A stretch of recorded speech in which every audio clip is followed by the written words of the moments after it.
Hello and welcome to this episode of Medical Mythbusters. On this one, we're talking about one of my favorite subjects, which is cosmetic medicine. Botox. Does it really freeze your face? You've all seen these celebrities like Joan Rivers who are walking around with very stiff faces, no facial expression. And I think a lot of people are concerned about that when they're considering getting Botox for their first time. So today I'm joined by facial plastic surgeon, Dr. Kopelman, and we are gonna talk about Botox and disprove all of those rumors. Let me ask you, what really makes a good doctor? If you're not happy, how are you supposed to help your patients? Thank you, Dr. Feldman, for having me as a guest. I am here to dispel any myths about Botox. I've been doing Botox since 1983. Wow. Which is quite a long time. So I know a little bit about Botox. A lot of people think that you get injected with Botox and you get a frozen face, like you can't move your face. And I think that's a total bunch of nonsense. You can use Botox and inject every inch of your forehead so it doesn't move, but that looks so unnatural anyway. Who would want that? There are people who come to me, however, and say, "Doctor, I don't want to see one line on my forehead." Well, I try to dissuade them from doing that because, as far as I'm concerned, it makes them look unnatural. You want to have some expression left after you get injected with Botox. I'm going to show you in a photograph of a model where I would normally inject Botox. So if someone has crow's feet over here, if their brow is low, if they have frown lines, the 11s, sometimes they have little lines that come down here that we call bunny lines. We inject here, here, here, here, here, here, up here, and over here. Now, why do I inject way up here? The reason is that not uncommonly people will come in like this, and with their brows like that. Okay, and we call that a Spock brow, or a boomerang, I call it. And the reason that happens is they go to the doctor and say, "Doctor, I have $300 and I only want you to inject right there, that spot, doctor." Well, if you inject just that spot, the muscles that are pulling down, well, you inhibit those muscles right there, and Botox inhibits muscles. That's how it works. It's not a filler. It paralyzes the muscles just temporarily, by the way. It only lasts 3 to 4 months. That's a big myth.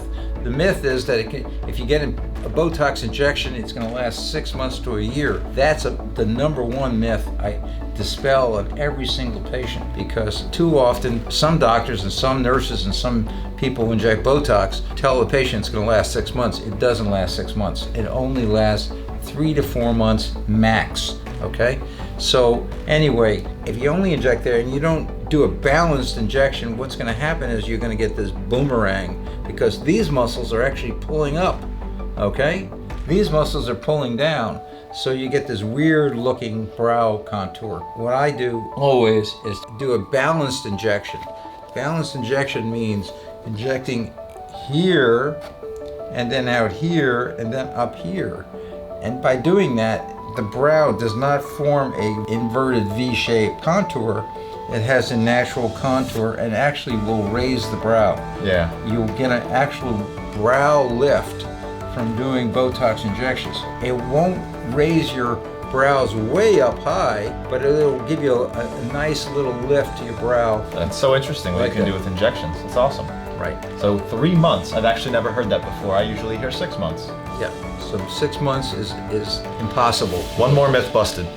Okay. The other thing I think people want to know is, can you reverse Botox if you have a bad Botox job? The answer is no. There is no antidote for Botox. The only antidote is to wait it out. Sometimes you have to wait 3 months or 2 months or 3 months before the Botox starts wearing off to get a recovery of a muscle. So sometimes people are injected right here, right over their brow. There's a line that runs across their forehead, and the doctor or the nurse says, "I want to inject that line to weaken that line."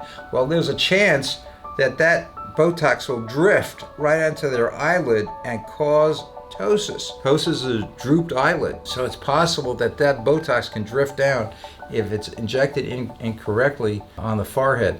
And so I tell a patient, I don't want to inject too close to the brow area, okay, right here in the center of their brow, because there's a chance that Botox could drift down and paralyze a muscle that opens our eyelid up. And that, again, is a temporary inconvenience, but one that can really cause a lot of distress for a patient. Yeah. When they have a droopy eyelid and they're walking around, especially if they're going to a wedding or bar mitzvah, christening, or something else. Whoever you choose to have inject your forehead or your face with Botox, you need to go to someone who has a deep understanding of facial anatomy. I know it sounds simple. Botox injections are very simple, but they still need to be done by someone who has good understanding of facial muscles. The type of muscles we're talking about are these muscles, the muscles of the forehead and around the eyelid. If they're injected incorrectly, you will come out with a result that you won't like. Either the brow will be peaked, or one brow will be high and one will be low, and sometimes you may end up with a droopy eyelid.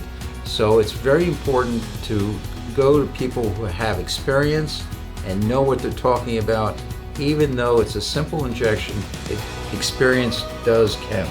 So that was amazing. I think what I really enjoyed was the parts of how the doctors can actually screw up and the results that you can end up with for 3 to 6 months. But some super important takeaways from this, I think. Botox does not freeze your face, but if you do get Botox incorrectly, you could get stuck with a droopy eyelid, raised eyelids, or some kind of other unfortunate brows that are out of whack. So one other myth that I've actually heard about Botox and people using Botox, and especially when you see this on Groupon, they're doing it less than $10 a unit, which is usually the cost that the doctors pay, which is strange. But I've heard that some Botox practitioners actually water down their Botox. Have you ever heard of this happening? Absolutely. So let's look at a vial of Botox. Okay, got it right here. Boom.